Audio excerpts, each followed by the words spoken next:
Pertanyaan terakhir teman-teman, ini bicara sesuatu yang cukup sensitif, karena itu mungkin kita akan bagi jadi satu part sendiri ini. Pertanyaannya adalah, apakah seks di luar nikah itu diperbolehkan? Terus kalau kita seks di luar nikah itu memang efeknya apa sih gitu? Emang itu dosa? Kalau dosa itu seperti apa? Terus akibatnya apa kalau kita lakukan seks sebelum menikah? Kan kita yakin nikah sama dia misalkan, ya kan? Terus kalau teman-teman ada juga yang bertanya udah menyesal mau bertobat, bisa nggak bertobat? Dampaknya apa? Kalau bertobat apakah kita jadi kudus lagi atau bagaimana? Nah, apakah dampak-dampak seks di luar nikah dan kebenarannya seperti apa? Kita mau ngobrol sama salah satu kakak yang dia pengajar EQ, dia juga pembicara. Kita mau sama-sama dengar dari dia dari Kak Joshua yang Lahiri. Let's call ya. Kak Iwan! Asik. Thank you so much udah mau join di Couple Talks kita. Jadi kita tuh lagi ngebahas ini Kak, prinsip-prinsip soal pacaran tuh kayak gimana, terus tujuan pacaran seperti apa. Nah hari ini pertanyaan terakhir yang cukup mengerikan nih Kak, sensitif gitu ya. Pertanyaannya adalah bagaimana pandangan kekristenan yang benar gitu ya, biblical terhadap seks sebelum nikah. Kan sekarang kan udah kesannya kayak makin gampang gitu ya kok ya. Terus kalaupun udah seks sebelum nikah, terus dampaknya emang seperti apa kalau emang nggak boleh, dan how can we menang lah dalam hal itu kalau kita harus berjuang di sana? Iya. Kalau mau explanation yang detail sebenarnya panjang sekali ya. Tapi kita akan yang praktikal, yang cepat ya. Dari 3 sudut pandang. Jadi bagaimana memandang sex before marriage itu dari sisi manusia roh, dari sisi manusia jiwa, dari sisi tubuh fisik kita. Ya. Nah, karena masing-masing ini butuh dasar backup sesuai. Kalau ngomongin manusia roh ya pasti dasar backupnya Alkitab lah ya. Nah, tapi kalau nanti kita sudah bicara tentang jiwa dan tubuh fisik itu memang ada ada science base-nya juga. Wow. Nah, secara cepat kalau kita bicara dari sisi rohani, dari sisi kekristenan, ditarik mundur pertama kali pernikahan muncul itu kan Adam dan Hawa. Kejadian 2 ayat 24 aku bacain singkat ya. Sebab itu seorang laki-laki akan meninggalkan ayahnya dan ibunya dan bersatu dengan istrinya. Nah, ini harus digarisbawahi, bersatu dengan istrinya, bukan bersatu dengan selingkuhannya, dengan pacarnya atau dengan siapapun, tapi tulisannya di situ bersatu dengan istrinya. Baru kemudian koma, sehingga keduanya menjadi satu daging. Satu daging di sini kan hubungan seks tentunya. Ya. Nah, kata sehingga itu muncul setelah pria menjadi satu dengan istri, bukan pacar, istri. Sehingga, berarti kan itu kan ada sesuatu yang mendahului sehingga mereka bisa berhubungan seks. Apa yang mendahului itu sehingga mereka bisa berhubungan seks? Disebutkan bersatu dengan istri garis bawah. Maka berarti konteksnya jelas sekali, waktu Tuhan menciptakan seks itu diciptakan dalam konteks pernikahan, bukan dalam hal yang lain. Kalau ada yang menyanggah, ya iyalah Kak, kan Hawa satu-satunya wanita di situ, nggak ada lagi yang lain, ya udah pasti dia istrinya lah. Coba kalau ada wanita lain, belum tentu itu dalam konteks pernikahan. Kalau ada yang mencoba menyanggah begitu, maka saya mesti ngomong, pertanyaannya gini, kalau Tuhan itu memang mengizinkan seks dilakukan di luar pernikahan, yang kedua, kalau Tuhan memang mengizinkan dan berinisiatif terjadi poligami, ini juga sekaligus ya, nyasar ke sana. Yes, please. Pas dari awal Tuhan ciptain satu cowok aja dan kemudian dia kasih misalkan 5 cewek gitu, suruh pilih sendiri. Atau suruh 5-5-nya sekalian. Tapi bagaimana Tuhan sejak awal sudah menciptakan satu pria dan satu wanita yang diikat dalam satu hubungan namanya pernikahan, itu saja sudah idenya, bukan poligami. Kemudian idenya jelas seks adalah dalam rangka konteks pernikahan. Nah, ini biblical base-nya. Terus kemudian kalau kita melanggar, apa yang terjadi? Simple, dosa itu selalu membuat kita jauh dari Tuhan. Bukan membuat Tuhan jauh dari kita. Dosa membuat kita jauh dari Tuhan. It means kalau lu membiarkan hubungan lu ini diikat oleh unsur dosa di dalamnya, engkau sedang menjauhkan hubunganmu dari Tuhan. karena engkau menjauhkan hubunganmu dari Tuhan, ya tentunya ya susah lah Tuhan mau nolong, Tuhan mau berkata-kata, mau memberi advice, karena lu udah secara intentionally menjauhkan diri dari Tuhan. Nah ini sebenarnya efek rohani yang berbahaya adalah kita intentionally menjauhkan diri dari Tuhan, padahal kita tahu sebuah hubungan pernikahan atau pacaran itself sangat berat kalau dijalani tanpa hikmat dan pertolongan dari Tuhan. Yeah. Nah, ini biblical base dan dari sisi rohaninya, ya. Kemudian sekarang dari sisi psychological atau kejiwaan bagaimana? Ada namanya Dean Busby, PhD, ya nanti googling aja, ya. Tulisannya DEAN BUSBY. Ya, itu adalah dia membuat research tentang sex before marriage.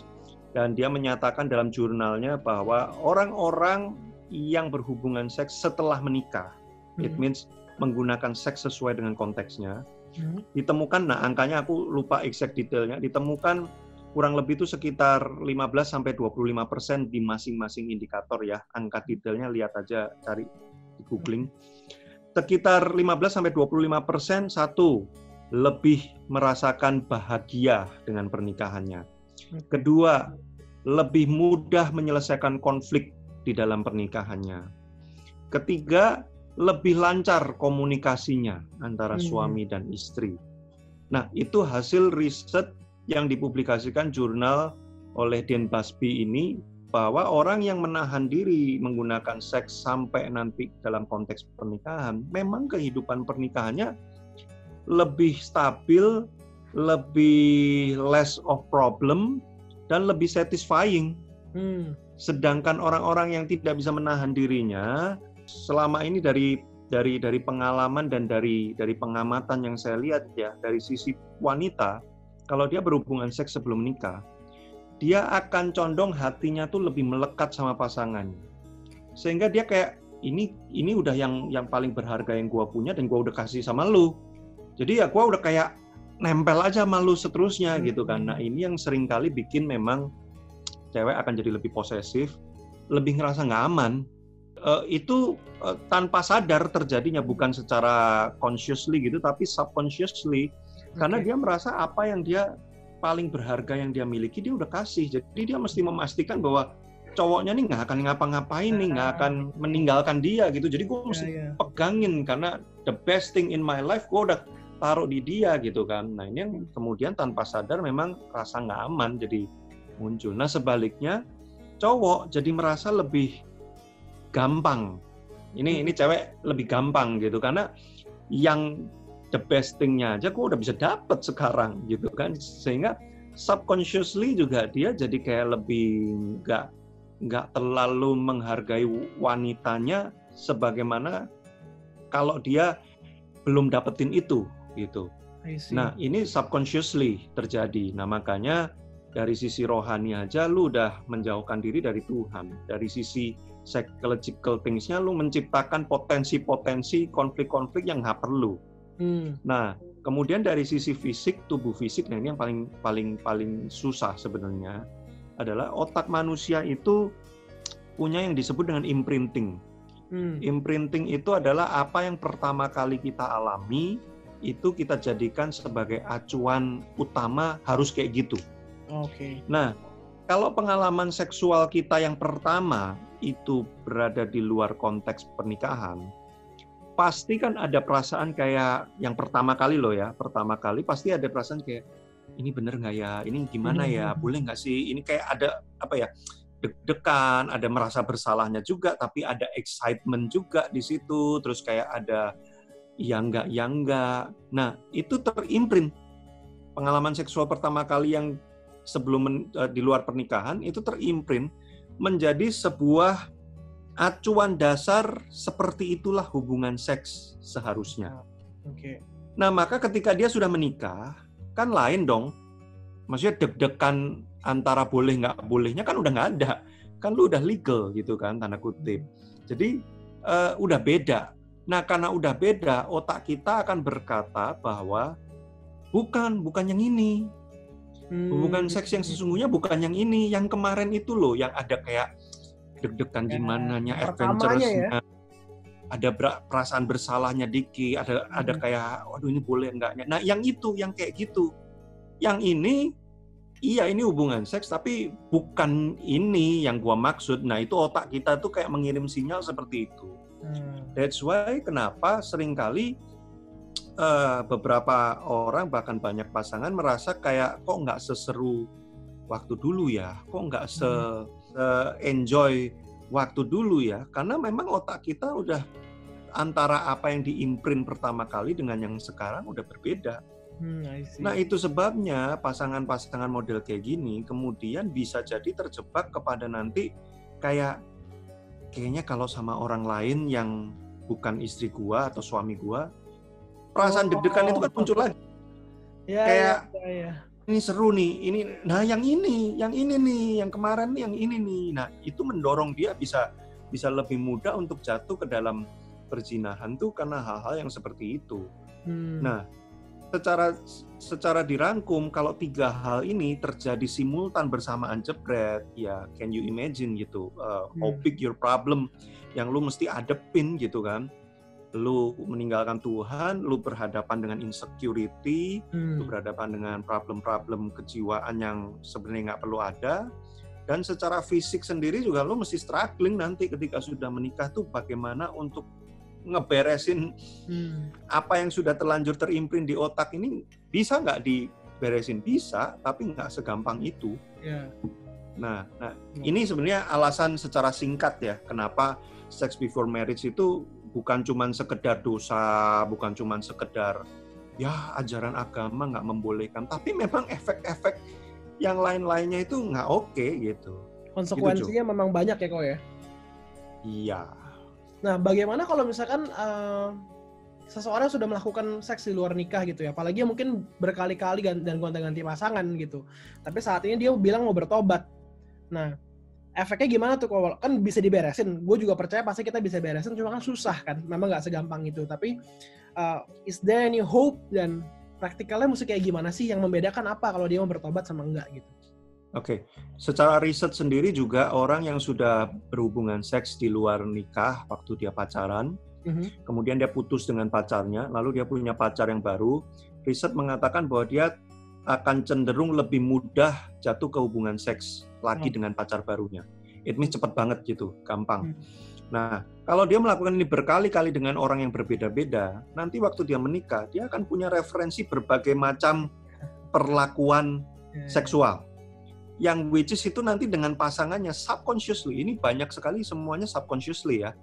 Subconsciously dia akan membandingkan lebih enak yang sama itu ya, lebih gentle sama yang itu ya, kok sama yang pasangan sekarang ini kayak, nah, itu juga another disadvantage again gitu, yang lu mesti dealing dan beresinnya juga nggak gampang. Nah jadi ketika orang oke lah bertobat gitu ya, kan Yesus Tuhan selalu mengampuni kesalahan kita, nggak ada yang nggak diampuni.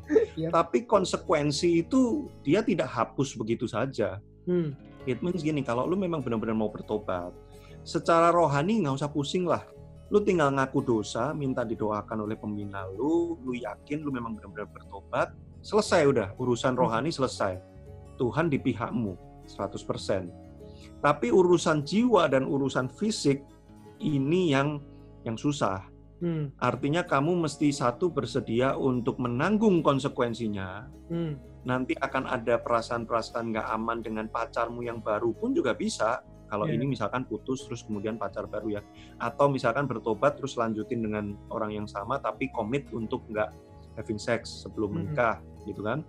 Nah itu nanti kayak perasaan insecure, terus perasaan kayak susah trust gitu kan, penghargaan kepada wanita itu akan bisa muncul begitu saja, dan itu memang butuh mentor, pembina untuk terus kalian cerita, didoakan, ditolong lagi, kayak istilahnya di detox gitu kan. Nah kemudian secara imprinting ya itu yang lebih lama lagi. Itu nanti ketika kamu sudah menikah ya butuh berkali-kali sebuah hubungan seks yang pure, yang full of love gitu ya.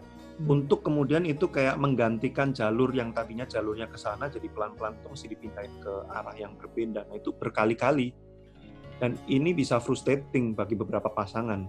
kayak harus melawan diri sendiri gitu. Nah, tapi kalau engkau melibatkan Tuhan, ya Tuhan menyertai, memberi kasih karunia. Cuman ada bagian kita yang mesti kayak pay the price gitu. Nah, makanya stop sekarang lebih baik. Bukan kita mikirnya gini, ya udah terlanjur, ya udahlah ya. Jadi ya udah diterusin aja. Toh juga susah kan tadi katanya, ya udah diterusin aja. Itu pemikiran orang yang gue nggak ngerti lah gimana gitu ya. Karena makin lu lanjutin, lu menimbun makin banyak gitu. Yang itu nanti waktu menikah, beres-beresnya kayak ada satu titik kayak lu udah nggak mau beresin karena udah terlalu banyak banget kayak, ya udahlah ke pelacuran aja, udahlah porn aja, udahlah ya nggak usah aja lah, udah ya mau gimana gitu kan, karena udah hopeless, nggak bisa beresin kan, udah terlalu banyak yang ditimbun problem di masa lalu. Jadi kalau bisa stop sekarang ya mesti sekarang gitu. Wow, berarti tetap ada harapan, tapi kita juga mesti ambil andil untuk disiplin hidup kita ya Ko ya? Iya, betul. Wow. Mau nggak mau. Yes, this is a very hard truth yang aku rasa anak-anak muda sekarang emang mesti denger sih, mesti berani untuk terima kebenaran firman seperti apa dan berani disiplin, kalaupun jatuh berani bertobat dan tanggung akibatnya gitu, tanggung konsekuensinya, tapi dalam kasih karunia Tuhan ya. Dan yang penting tuh gini loh Cu, kita ini kan punya referensi tentang seks ini dari mana sih? Dari film kan, media kan. Benar. Dan to be honest aja, the core reference yang kita punya tuh kan film porno. Dan pada kenyataannya ya apa yang ditampilkan di film porno beda gitu sama kenyataan gitu. Bukannya seks itu berarti tidak indah dan nggak seru dan nggak enjoyable gitu ya. Bukan, tapi maksudnya tuh ini kayak dua hal yang indah, tapi yang satu tuh yang film porno ini benar-benar kayak dilebih-lebihkan dan di utopiakan gitu kan. Ya, setuju. Anyway, porn itu industri. Semua hal yang kaitan dengan industri itu intinya adalah bagaimana caranya untuk membohongi kita supaya kita mau keluar duit. Benar. Intinya itu. They will do anything hanya untuk supaya kita itu keluarin duit. Nah, jika perlu fantasi yang tidak akan pernah menjadi kenyataan pun mereka akan buat. Ya. Supaya kita buy-in gitu kan. Nah, referensi kita tuh kayak gitu problemnya. Nah, jadi gambaran kita tentang hubungan seks memang kacau sekali gitu. Nah, ini juga kalau kita nggak siap, nanti waktu menikah juga bisa banyak problem-problem yang muncul juga gitu.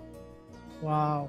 Aku rasa message ini penting sekali dan kita sebagai orang-orang juga melayani di gereja juga mesti lebih aware ya Ko ya, untuk ini tanggung jawab dari kita juga, leadership dan gereja, untuk reparenting dalam arti kalau bukan dari kita, dari porn, belajarnya kita anak-anak muda, orang-orang semua gitu. Iya. Dan I think sebenarnya pemimpin dalam tanda kutip dalam hal ini para pemurid, pembina-pembina hubungan pranikah itu sebenarnya mesti berani sih membicarakan topik tentang seksual gini. Setuju. Karena kita di Indonesia kan kayak nggak enak gitu ya ngomongin kayak gituan ya. Karena memang kayak gimana, dan kita sendiri sebagai pembina seringkali juga punya banyak sexual problem yang kita nggak tahu cerita kemana. True. Dan kita bergumul dengan itu dan mau cerita sama siapa juga bingung karena gereja kayak terkesan kayak mentabukan gitu ya.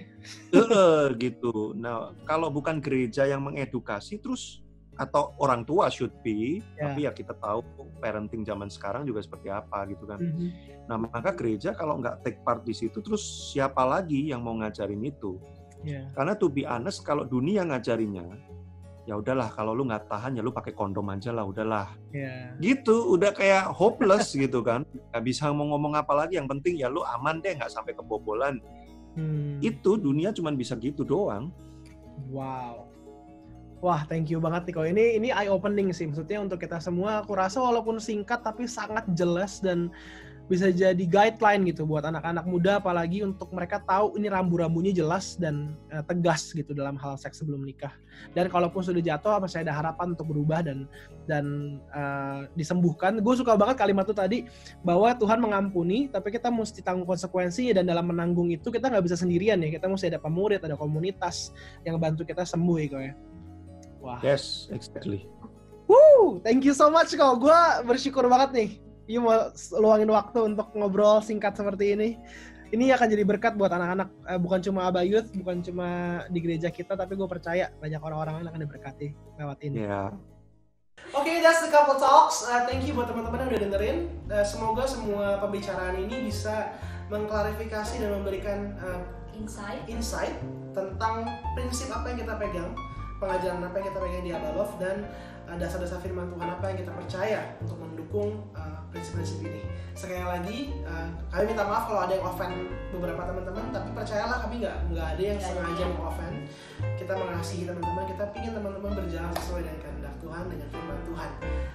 Kita mengasihi teman-teman. So, if you guys ada yang mulai bangun hubungan dan butuh guidance, butuh pengayoman, please contact kalian, terutama sudah bangun hubungan. Kalau takut sama siapa, ngomong aku pindah dulu aja. Biasanya pembina kamu akan bisa arahin nanti sama kakak yang sudah bangun hubungan duluan. Oke, God bless you. Bye.